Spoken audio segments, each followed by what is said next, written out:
నమస్తే, welcome to 99 TV. నేను నవీన్. బులెటిన్లో డీటెయిల్స్ చూద్దాం. పక్క రాష్ట్రంతో సయోధ్య లేకుండా తెలంగాణకు పోర్టు కనెక్టివిటీ రాదని సీఎం రేవంత్ అన్నారు. అలాగే అమరావతి అభివృద్ధి చెందాలంటే హైదరాబాద్ సహకారం అవసరమని వ్యాఖ్యానించారు. నీటి విషయంలో పంచాయతీ కంటే పరిష్కారానికే తాను మొగ్గు చూపుతానని చెప్పారు. ఏపీ, తమిళనాడు, కర్ణాటక, మహారాష్ట్రలతో ఉన్న సమస్యలను చర్యలతోనే పరిష్కరించాలని కోరుకుంటున్నామని పేర్కొన్నారు.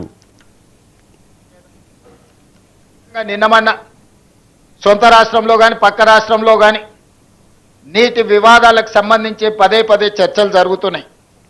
నేను ఈ వేదిక మీద నుంచి ఈ రాష్ట్రంలో ఉండి పక్క రాష్ట్రంలో రాజకీయ పార్టీలలో ఉన్న ప్రజాప్రతినిధులకు ఒక సూచన చేయదలుచుకున్నా, ఒక విజ్ఞప్తి చేయదలుచుకున్నా. మీకు పంచాయతీలు కావాలన్నా నీళ్లు కావాలన్నా అని ఎవరైనా నన్ను అడిగితే తెలంగాణ రాష్ట్రానికి నీళ్లు కావాలని నేను కోరుకుంటా. మీకు వివాదాలు కావాలన్నా, మీకు పరిష్కారం కావాలన్నా అంటే నేను పరిష్కారం కోరుకుంటా.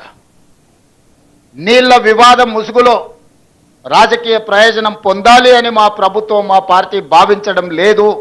రెండు రాష్ట్రాల మధ్యలో ఉండే సమస్యల్ని శాశ్వతంగా పరిష్కరించాలి అని తెలంగాణ ప్రత్యేక రాష్ట్రాన్ని శ్రీమతి సోనియా గాంధీ గారు, కాంగ్రెస్ పార్టీ ఇచ్చింది. కాబట్టి నీళ్ల విషయంలో వివాదాలు, నీళ్ల విషయంలో రాజకీయ లబ్ధి కోసం ఆలోచన చేయొద్దు. రాజకీయాలకు అతీతంగా మనం ఈరోజు ఆలోచన చేసుకొని పరిష్కరించుకోవాలి.